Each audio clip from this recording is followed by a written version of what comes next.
વંદે માતરમ વિદ્યાર્થી મિત્રો આજે આપણે જોઈશું કાવ્ય 5 ધરતી કી શાન। ધરતી એટલે કે જમીન, શાન એટલે કે ગૌરવ, પ્રતિષ્ઠા। આ કાવ્યના કવિ છે શ્રી પંડિત ભરત વ્યાસજી। એમણે આ સરસ મજાના કાવ્યની રચના કરી છે અને આ કાવ્યની અંદર એમણે કહ્યું છે કે ઈશ્વરે મનુષ્યને સૌથી વધારે બુદ્ધિશાળી પ્રાણી બનાવ્યો છે। ઈશ્વરે મનુષ્યની અંદર કેટલી તાકાતો નાખી છે કે મુશ્કેલમાં મુશ્કેલ અને અસંભવ કાર્ય પણ મનુષ્ય કરી શકે છે। તો એ વાત અહીં ભરત વ્યાસજીએ કાવ્ય દ્વારા કરી છે। આપણે કાવ્ય જોતા પહેલાં કાવ્યની પ્રસ્તાવના અને ભરત વ્યાસજીના જીવન વિશે થોડું જાણી લઈએ। જુઓ, पंडित भरत व्यास जी हमारे जाने माने गीतकार थे। जाने माने એટલે કે જાણીતા એવા ગીતકાર છે। ગીતકાર એટલે કે જે ગીતના શબ્દોની રચના કરે।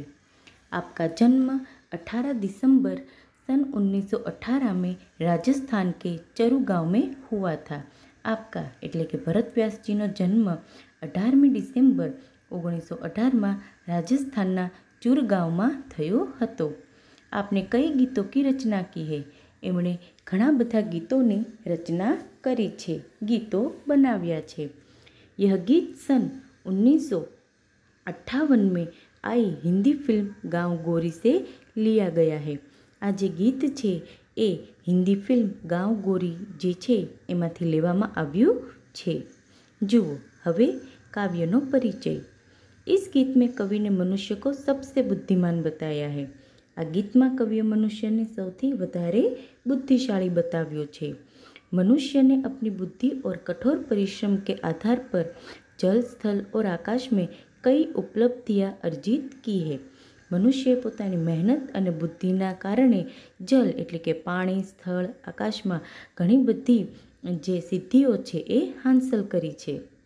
मनुष्य प्रकृति को बहुत सीमा तक अपने अनुकूल ढालने में सफल हुआ है। मनुष्य छे ए प्रकृतिने एटले के भगवाने बनावेली जे वस्तु छे एने पोताना ढांचामां ढाळवामां पण सफल थयो छे। मनुष्य के लिए कोई भी कार्य असंभव नहीं है। मनुष्य माटे कोई पण कार्य छे ए असंभव नहीं।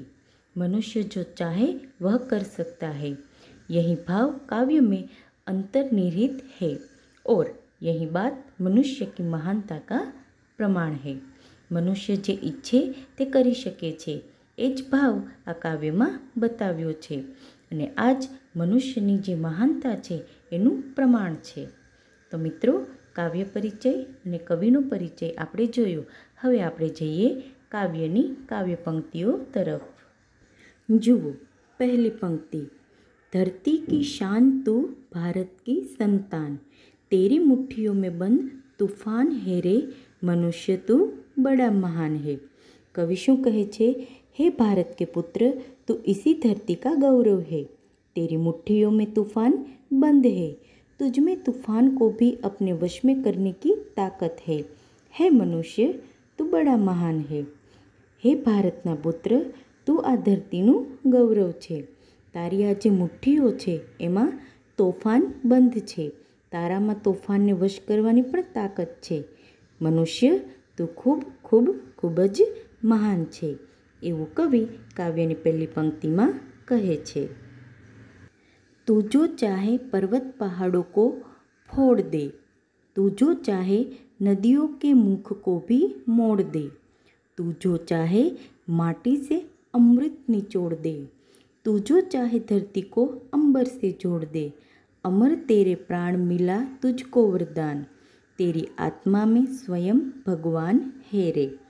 कवि कहवा मांगे छे, हे मनुष्य, तू जो चाहे तो पर्वतों को तोड़ सकता है, तू जो चाहे तो नदियों के बहाव की दिशा बदल सकता है, तू जो चाहे मिट्टी से अमृत निकाल सकता है, तू जो चाहे धरती और आकाश दोनों को जोड़ सकता है, तू अपने अनोखे कामों से मरकर भी अमर हो सकता है, तुझे अमरता का वरदान मिला है, तेरी आत्मा में स्वयं परमात्मा बैठे हुए हैं।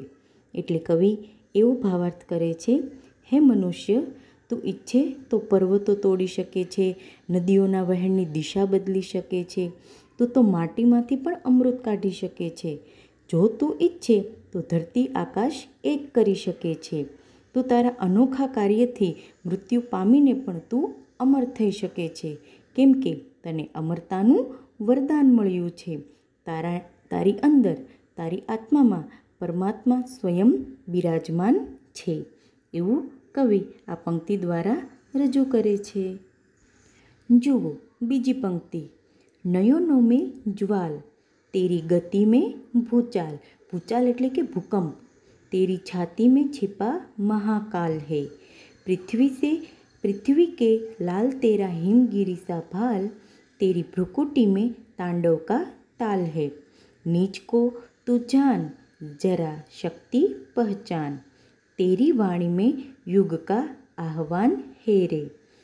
हे मनुष्य, तू क्रोधित हो जाए तो तेरे नेत्र आग बरसा सकते हैं. नेत्र એટલે કે आँख. तेरी चाल में वह शक्ति है जो भूकंप में होती है. तेरी छाती में महाकाल रूपी शिव बैठा हुआ है. हे पृथ्वी के पुत्र, तेरे पास हिमालय जैसे ऊंचे दर्जे का दिमाग है. જુઓ અહીં મનુષ્યના મગજ બુદ્ધિની વાત કરી છે. કોના જેવું વિશાળ બતાવ્યું છે? हिमालय पर्वत જેવું. तू अगर क्रोध में अपनी भौं तिरछी कर दे तो उसका वही असर होगा जो शिव के तांडव की ताल में होता है. भौं भौं એટલે કે आँखों. हे मनुष्य, तू अपनी शक्ति को पहचान, तेरी वाणी में युग की ललकार है, तेरी आवाज़ सारे युग की आवाज़ है. हे मनुष्य, तू क्रोधे भराય તો તારી આંખો આગ વર્ષાવી શકે છે, તારી ચાલમાં શક્તિ છે, ભૂકંપ છે, તારી છાતીમાં મહાકાળ રૂપી શિવ બેઠા છે. હે પૃથ્વીના પુત્ર, તારી પાસે હિમાલય જેવું વિશાળ અને ઉન્નત મગજ છે. તું જો ક્રોધથી તારી ભ્રુકુટી તીરછી કરે તો તેની અસર જેમ શિવના તાંડવની થાય છે એવી કરે છે. હે મનુષ્ય, તું તારી શક્તિને ઓળખ, તારી વાણીમાં યુગનો લલકાર છે, તારો અવાજ એ સમગ્ર યુગનો અવાજ છે, એવું કવિ આ પંક્તિમાં રજૂ કરે છે. જુઓ છેલ્લી અને ત્રીજી કાવ્ય પંક્તિ. धरती सा धीर तू है अग्नि सा वीर, तू जो चाहे तो काल को भी थाम ले. पापों का प्रलय रुके, पशुता का शीश झुके, तू जो अगर हिम्मत से काम ले, गुरु सा मतिमान पवन सा तू गतिमान, तेरी नभ से भी ऊंची उड़ान है रे. कवि कहे छे, हे मनुष्य, तुझ में धरती जैसा धीरज है, तुझ में अग्नि जैसी शक्ति है, तू जो चाहे काल को भी रोक सकता है.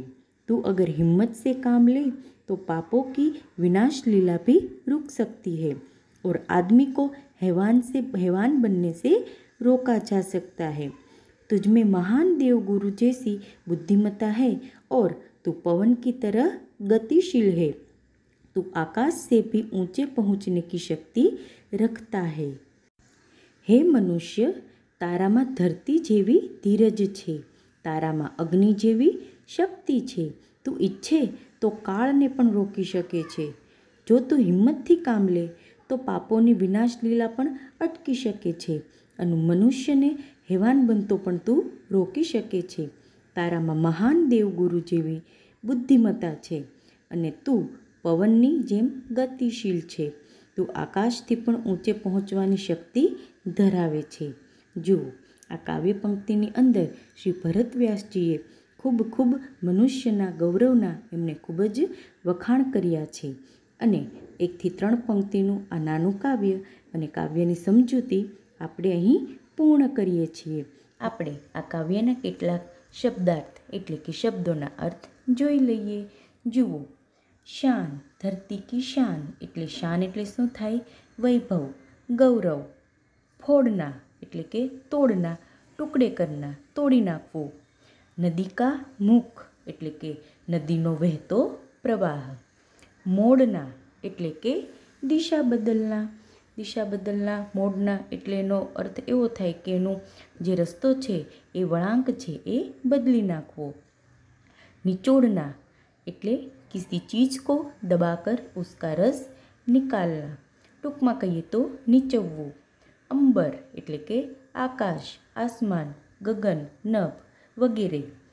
અમર એટલે કે ન મરને વાલા, જે સદાય અમર રહે છે એને અમર કહે છે. સ્વયં એટલે કે ખુદ, જાતે અથવા તો પોતે. નયન એટલે આંખ. જ્વાલા, જ્વાલા એટલે કે જ્વાલા, લપટ. ગતિ એટલે કે રફતાર, સ્પીડ. ભૂચાલ એટલે કે ભૂકંપ, એક કુદરતી આપત્તિ. મહાકાલ એટલે કે ભગવાન શંકર, ભગવાન શંકર કા સંહારકારી સ્વરૂપ, જેને આપણે મહાકાલ કહીએ છીએ. લાલ એટલે કે બેટા, પુત્ર. હિમગીરી એટલે હિમાલય. ભાલ એટલે કે લલાટ અથવા તો કપાળ. ભ્રુકુટી એટલે કે ભોં.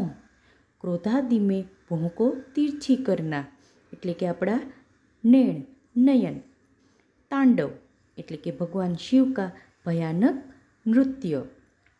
તાલ એટલે કે લય. જ્યારે આપણે નૃત્ય કરીએ અથવા તો કોઈ ગીત ગાઈએ ત્યારે એના જે સૂર રિધમ જે છે એમાં આપણે જે એની જે લયબદ્ધ રચના છે એમાં આપણે ચાલીએ એને તાલ અથવા તો લય કહીએ છીએ. નીચ, નીચ એટલે કે ખુદ, અપને આપ. વાણી એટલે કે બોલી, આવાજ. આહવાન એટલે લલકાર અથવા તો પુકાર. ધીર એટલે કે ધીરજવાલા, એટલે કે જે ધૈર્ય ધરે તે. કાલ, કાલ એટલે કે સમય. પ્રલય એટલે કે विनाश लीला, विस्तृत भूभाग में होने वाली भयंकर बर्बादी. प्रलय એટલે કે આપત્તિ, એક જાતનું વિનાશ. પશુતા એટલે કે જાનવરપણ, જાનવર જેવો વ્યવહાર કરીએ એને કહેવાય પશુતા. શીશ એટલે કે મસ્તક, માથું. મતિમાન એટલે કે બુદ્ધિમાન, ચતુર, હોશિયાર. ગતિમાન એટલે કે ગતિશીલ, જે સ્થિર ન હોય એ. નભ, નભ એટલે કે આકાશ. જુઓ આવેના સમાનાર્થી શબ્દ છે નભ, આકાશ, અંબર, આસમાન વગેરે વગેરે. તો મિત્રો આપણે અહીં કાવ્ય 5 એની સમજૂતી જોઈ, કાવ્યનો રાગ જોયો, સાથે સાથે આપણે કાવ્યમાં આવતા શબ્દોના અર્થો પણ જોયા.